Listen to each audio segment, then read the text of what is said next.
வணக்கம். இப்போ நம்ம ஃப்ரைடே மார்க்கெட்டில் என்ன நடந்துச்சு, எங்கே ட்ரேட் எடுத்துக்கலாம் அப்படின்னு பார்க்கலாம். பாருங்கள், ஓப்பன் ஆனோன்னு ஒரு புல்லிஷ் மாதிரி 2 கேண்டில் புல்லிஷ் மாதிரி போயிட்டு திருப்பி அதே இடத்துக்கு கீழே வந்திருக்கலாம். இப்போ நம்ம எங்கே ட்ரேட் எடுத்துக்கலாம்னா, கரெக்டாக இந்த லெவலுக்கு வரும்போது ட்ரேட் எடுத்துக்கலாம். இந்த லெவல் இங்கே வரும்போது ட்ரேட் எடுத்துக்கலாம். நம்ம டார்கெட் வந்து என்னென்னா இன்னையோட, அதாவது இந்த லெவல் கூட வச்சுக்கலாம், இந்த ஹை கூட வச்சுக்கலாம். பாருங்க, என்ன காரணம் அப்படின்னா, பாருங்க ஒரு 2 கேண்டில் வந்து எவ்வளோ புல்லிஷாக இருக்கு பாருங்க. திருப்பி கீழே வரும்போது பாருங்க எத்தனை கேண்டில், 1 2 3 4 எத்தனை கேண்டில் கீழே வந்திருக்கோம். அப்படின்னா என்ன அர்த்தம் அப்படின்னு நம்ம யோசிக்கிறோம் அப்படின்னா, ஓகே இந்த லெவலில் வந்து பையர்ஸ் கொஞ்சம் அதிகமாக ஸ்ட்ராங்காக இருக்காங்க அப்படின்னு கூட எடுத்துக்கலாம். அப்படி பார்த்தீங்கன்னா இங்கே ஒரு ட்ரேட் எடுக்கலாம். டார்கெட் வந்து அந்த ஹை, இந்த ஹையை கூட வச்சுக்கலாம். அடுத்து பார்த்தீங்கன்னா திருப்பி இந்த இடத்துல நம்ம ஒரு செல் ட்ரேட் கண்டிப்பாக எடுத்துருக்கலாம். அது எப்படி அப்படின்னா, பாருங்க இன்னையோட ஹைக்கே வந்துருச்சு மார்க்கெட்டு. அந்த மார்க்கெட்டு இந்த இடத்துல எவ்வளோ நேரம் வந்து அங்கேயே தேங்கி நின்றுருக்குன்னு பாருங்க.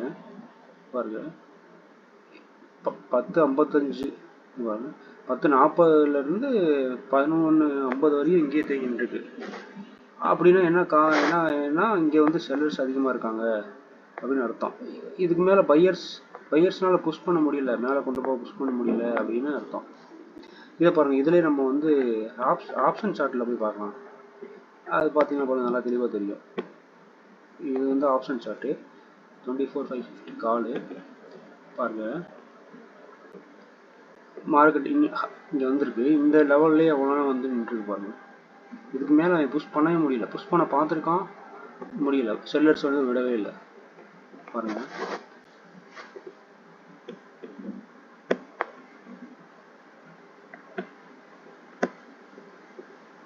பாருங்க இந்த லெவலுக்கு மேலே புஷ் பண்ணவே முடியல. பாருங்க, புஷ் பண்ண முடியலன்னா அப்போ என்ன ஒரு கட்டத்தில் வந்து என்ன ஆகும்னா, யார் ஜெயிப்பா அப்படின்னு பார்த்தீங்கன்னா செல்லர்ஸ் தான் ஜெயிக்க வாய்ப்பு இருக்குது. ஏன் அப்படின்னா இது ஆக்சுவலாக வந்து இது வந்து ஒரு டவுன் ட்ரெண்டில் இருக்குது மார்க்கெட்டு. டவுன் ட்ரெண்டில் இருக்கும்போது வந்து நம்ம வந்து செல் ட்ரேட் எங்கேயா நம்மளுக்கு கிடச்சிச்சுன்னா நம்ம கண்டிப்பாக செல் ட்ரேட் எடுத்து பார்த்துடலாம். ஓகேவா? அது மட்டும் ரீசன் இல்லை, இன்னையோட டேவோட ஹையில் இருக்குது மார்க்கெட். வந்து இது வந்து இன்னையோட டே ஹைக்கு வந்து தான் இந்த எல்லாமே வந்து இங்கே தேங்கி நிற்கிறான். அது வந்து மேலே புஷ் பண்ண முடியாமல் வந்து இந்த இடத்துல நிற்கிறான். அப்படி பார்த்தீங்கன்னா கரெக்டாக இந்த லெவலில் கூட நம்ம வந்து ஒரு செல் ட்ரேட் எடுக்கலாம். டார்கெட் வந்து ஓகே இந்த லோ கூட வச்சுக்கலாம், இல்லை இதுக்கு முன்னாடி கூட கொஞ்சம் வச்சுக்கலாம். ஆக்சுவலாக இதுதான் டார்கெட்டு. கொஞ்சம் முன்னாடி கூட இந்த கேண்டில் பக்கத்தில் கூட நம்ம க்ளோஸ் பண்ணிக்கலாம். அடுத்து பாருங்கள், இங்கே பாருங்கள் மார்க்கெட்டு என்ன பண்ணியிருக்கோம் அப்படின்னா, கீழே வந்த மார்க்கெட்டு பாருங்கள் அழகாக வந்து ஹையே லோ ஃபார்ம் பண்ணிட்டு போயிருக்கான் பாருங்கள். இங்கே ஒரு லோ, அடுத்து கொஞ்சம் ஹை மேலே போயிருக்கான், திருப்பி லோ. இங்கே மார்க்கெட் என்ன பண்ணியிருக்கான்னா ட்ராப் பண்ணியிருக்கான். இங்கே நிறையா செல் ஆர்டர் இருக்குங்களா, அவங்களாம் வந்து பேனிக் பண்ணி எக்ஸிட் ஆக வச்சுட்டு பாருங்கள் ஒரு விக்கு மட்டும் போயிட்டு வந்திருக்கு. இங்கே ஆரம்பிச்சது ஒரு பெரிய விக்கு மட்டும் போயிட்டு இங்கே இருக்க எல்லா ஆர்டரையும் வந்து எடுத்துருச்சு. எடுத்து அதுக்கப்புறம் அவன் எங்கிட்டு போகணும், அங்கே ட்ரெண்ட் சைடில் தான் திருப்பி கீழே போயிருக்கான்.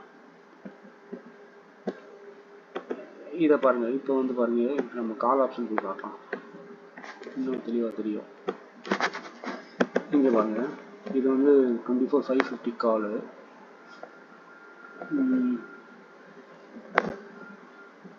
இங்கே பாருங்கள் அப்படியே அழகாக மேலே போயிருக்கானா, இந்த லெவலில் பாருங்கள் கீழே வர மாதிரி வந்திருக்கான். ஆனால் பாருங்கள் இதை கட் பண்ணி, அதாவது இதை கட் பண்ணி க்ளோஸ் வச்சுட்டோன்னா முடிஞ்சிச்சு, ட்ரெண்டே மாறிடுச்சுன்னு அர்த்தம். ஆனால் அவன் என்ன கரெக்டாக அந்த லெவலுக்கே வந்திருக்கான். எங்கேருந்து கீழே மேலே போயிருக்கானோ அந்த லெவலுக்கே வந்திருக்கான். அந்த லெவலுக்கே வந்து ஒரு விக்கு மாதிரி வச்சுட்டு ட்ராப் பண்ணிவிட்டு அப்படியே மேலே போய் இங்கே க்ளோஸ் வச்சுட்டான். அவ்வளோதான். அதுக்கப்புறம் பாருங்கள் எவ்வளோ புல்லிஷான கேண்டில் பாருங்கள். அதுக்கப்புறம் மார்க்கெட்டு ஹையர் ஹை, அவ்வளோதான். இது பண்ணிகிட்டே போயிட்டான், மார்க்கெட்டு முடிஞ்சிச்சு.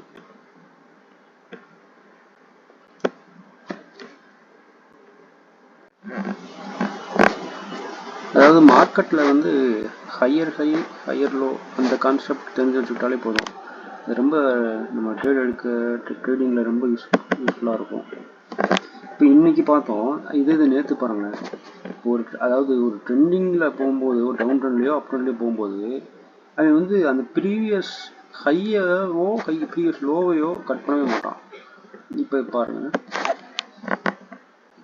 இங்கேருந்து எடுத்துக்கலாம், நம்ம கீழே வந்திருக்கோன்னா கீழே வந்திருக்கான், லைட்டாக கொஞ்சம் ஒரு குரூப் இருக்குது, அடுத்து கீழே வந்திருக்கான், இங்கே பாருங்க, அடுத்து பாருங்க இது வரையும் போயிருக்கான், அடுத்த டைமு கீழே வந்திருக்கான், மேலே வரையும் போயிட்டு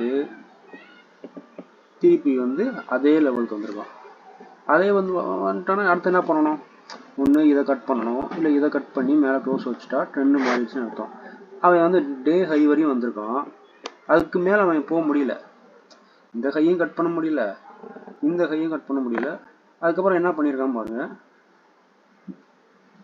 அதுக்கப்புறம் பாருங்க திருப்பி கீழே தான் வந்திருக்கான். இந்த ஹையர் லோ கான்செப்ட் வந்து ரொம்ப அருமையான விஷயமா இருக்கும். நம்ம பழகிட்டோம்னா அது ரொம்ப ஈஸியாக இருக்கும். பாருங்க இங்கே வந்து ஒரு விக்கு மாதிரி போயிருக்கு, ஆனால் பாருங்க இதை லெவல் கட் பண்ணவே மாட்டான். ஒரு ட்ரெண்டிங்கில் போகிறான் அப்படின்னா அந்த லெவலை கட் பண்ணவே மாட்டான், விக்கு மட்டும் தான் போயிட்டு வருது. பாருங்க பாடி க்ளோஸ் வந்து கீழே வச்சுட்டான் பாருங்க, இது வீக் சைன் தான் அது. அடுத்து இங்கே பாருங்க இந்த லெவலே அப்படியே தான் இருக்கு, இந்த லெவலையும் அப்படி தான் இருக்கு. இந்த கான்செப்ட் ஹையர் லோ இந்த கான்செப்ட் வந்து பேசிக்கானது, ஆனால் நம்ம யாரும் அதை வந்து பெருசாக வந்து அதை யூஸ் பண்ணி ட்ரேட் எடுக்கிறது இல்லை. நம்ம எஸ்எம்சி வேறு இன்னும் நிறையா கான்செப்ட் இருக்குது, நிறையா ஸ்ட்ராட்டஜி சொல்லுவாங்க.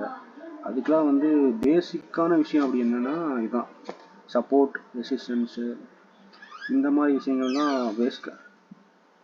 பேசிக்கான விஷயம். இந்த ஹையர் லோ கான்செப்ட்லாம் ரொம்ப ஈஸியாக இருக்கும், நம்ம கற்றுக்கிட்டோம்னா ரொம்ப ஈஸியாக இருக்கும். அதை வச்சே வந்து ட்ரெண்ட் எந்த சைடு போகுது, மார்க்கெட்டு வந்து இந்த சைடு ட்ரெண்ட் ஆகுது அப்படின்னு ஈஸியாக கண்டுபிடிச்சிக்கலாம். ட்ரேட் கூட அதை வச்சு ஈஸியாக எடுத்துக்கலாம். இதை நம்ம தெரிஞ்சு வச்சுக்கிட்டு அதுக்கப்புறம் சப்போர்ட் அண்ட் ரெசிஸ்டன்ஸ் யூஸ் பண்ணி நம்ம ட்ரேட் வந்து என்ட்ரி வந்து அழகாக எடுக்கலாம். நம்ம அடுத்து அப்கமிங் வீடியோவில் வந்து இந்த கான்செப்டை பற்றி ஃபுல்லாக நம்ம பார்க்கலாம்.